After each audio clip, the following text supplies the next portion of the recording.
Hello everyone, and welcome back to another Scrap Mechanic video. In this video, I'll be discussing the various different methods for storing digital information within Scrap Mechanic for all your various computing needs.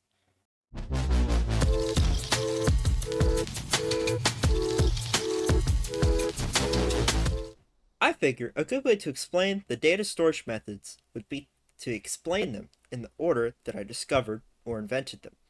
First, we are going to start with this handy little machine here. This was my first complicated Scrap Mechanic machine. This is a drawing machine. It has 3 possible storage locations for 5x5 drawings, accessible by the corresponding switches on the machine. Here's how it works. On this panel here, you draw whatever you want. I'm going to draw a brownie face. Just like that. Then you rotate around so it's visible to the sensors, and then I want to write it into slot number 2, so you activate that, you press the button, and now you see it's been deactivated. This means you need to wipe whatever data you have on the board to expose what data is in slot 2. If we put on slot 1, you see nothing stored here. But if we put on number 2, we can see what we have stored in that location. This stores information by shooting switches with spud guns to toggle them on, and then if they are set to off, it will set them to off. This was an interesting first storage type for me to make. Some disadvantages of it is that it's loud, it won't save on a lift, and it isn't very compact. But I still remember this creation pretty fondly because I was so proud of how compact I could get it.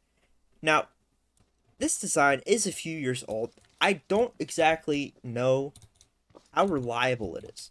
So, testing it like that. Let's have us check. I guess it really isn't that reliable. This is a 4-digit reprogrammable code machine that I made using the same Spudgun power technology that I just showed in the drawing machine. You simply program the code you want on this right side, and when it's fully indicated by the green light, that means the code is fully entered. You can reset it using this reset button. I will now enter the correct code to be 1234.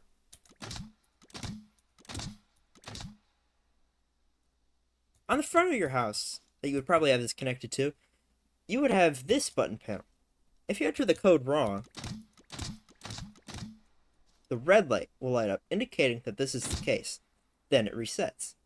If you get the code right, however, it will light up the green light instead, showing that the correct code has been entered. All this before resetting it. This is a very cool invention. I mean, I hope nothing terrible happens to it.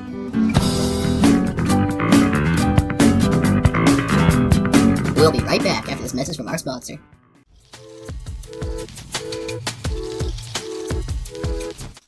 This is RAM. It uses a completely different technology to store information. RAM, as discussed in the earlier episodes in the CPU series, uses logic bits to store information. This is a very quick method of storage and is random access. This is more along the lines of what you would think of when talking about computerized storage methods. Downsides of RAM include the fact that upon spawning in the world or placing on a lift, the data is wiped because of how Scrap Mechanic logic gates work. The only other downside of RAM is that it's not really compact relative to the amount of actual storage space you get.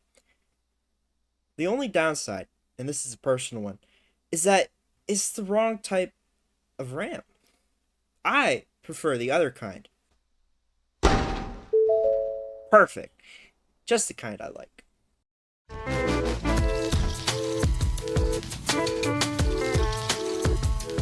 Long ago in Scrap Mechanic, there was a time before vacuum pumps were a thing in survival mode, but not creative. During that time, I tried every possible idea I could come up with in order to get a form of lift-savable storage.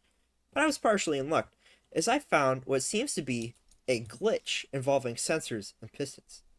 Now, I don't recall the specifics, so I'll just show it to you like this. Simply press the green button, and it'll set that bit to on. After all the randomness it does, you can see that the light does turn on. You would think this normally wouldn't keep the data if I put it on the lift, right? Now, that may look like it saves data on the lift, but I assure you, this is surely due to a bug in the code and does not actually function that way. Saving this on the lift does not save the data. You know, I was never really a fan of this thing anyway.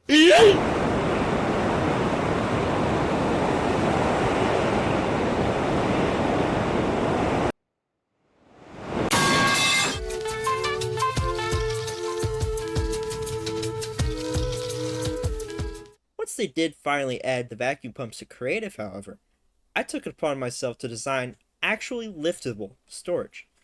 This is when I created this 1 byte cardboard powered storage. It reads its value by looking to see if a cardboard block is present. And if it places that block with a vacuum pump, it will say 1. And you can break it with the Spudgun, writing a 0. You may recognize this from the previous video on serial technology. This does seem very uncompact, even though it is liftable and quick. It's time to get rid of it. Mods, bring out the lasers.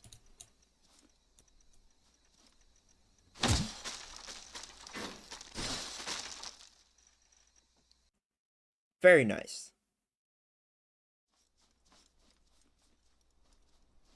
I did make a hard drive that was 8 of those 1 byte hard drive storage thingies, except it was very large and laggy.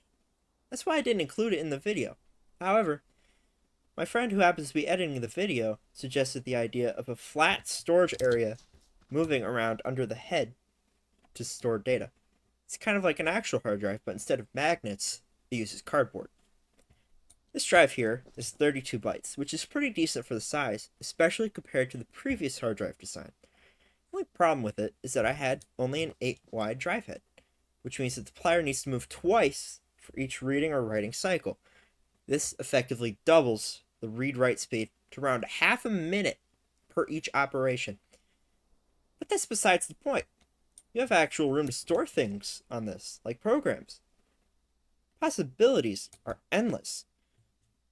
You can store many things, including cute cat photos, family and friends, homework, and Mr. Bean! But the design is very inefficient and was later improved.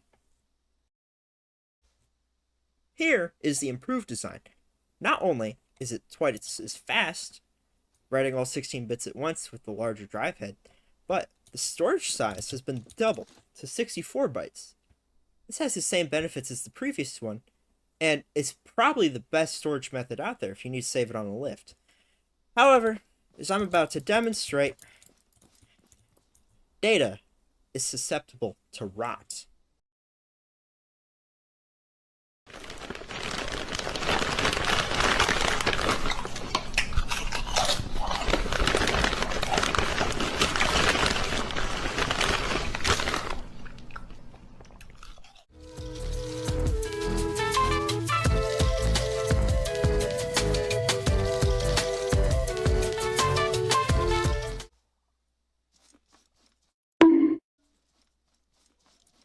Sometime later, I decided that a measly 64 bytes is not nearly enough storage for me. So, I built this. This is a 4 kilobyte storage system. Yes, you heard that right. 4 kilobytes. There's no way that my current CPUs could have access to this, let alone a use for all of it. But it is great for future-proofing. How this works is that in a timer, there's up to a minute of delay. Each timer can store 40 ticks per second at 60 seconds per minute. Hypothetically, with one timer, you could store 2,400 different bits of data. However, for my case, I decided to go with 4 kilobytes as a good size. This works by the addresses cycling around, as you can see here. It goes through all the numbers, and then in a loop, it'll go through them again. If you want to read or write something to this drive, you must wait for that number to cycle all the way around.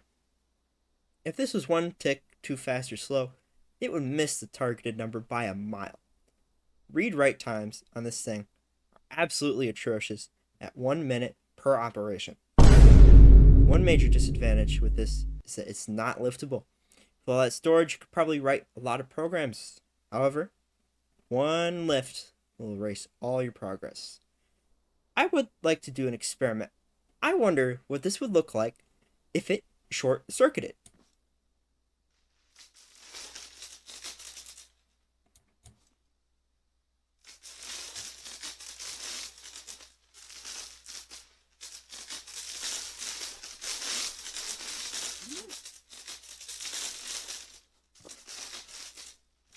As you can see, your data would not last long.